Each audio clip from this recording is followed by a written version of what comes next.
ஒரு சூப்பரான ராகி களி எப்படி ஈஸியா, அதாவது பிகினர்ஸ் கூட ரொம்ப ஈஸியா எப்படி செய்யலாம் அப்படிங்கறத பாப்போம் வாங்க.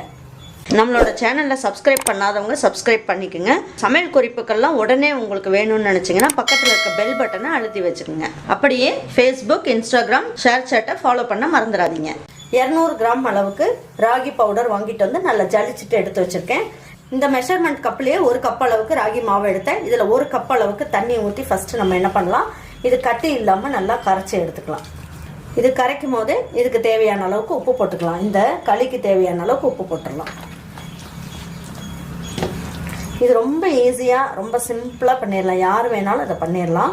எனக்கு களியே கிண்ட தெரியாது அப்படின்றவங்களாம் இந்த மெத்தடில் செஞ்சிங்கன்னா ரொம்ப நல்லாயிருக்கும். பாருங்க, இப்போ வந்து இந்த அளவுக்கு நல்லா கரைச்சி எடுத்தாச்சு. உப்பு போட்டு கரைச்சி எடுத்துருக்கோம். இப்போ களி எப்படி கிண்டலான்னு பார்ப்போம். நான் இந்த கப்லேயே 1 கப் அளவுக்கு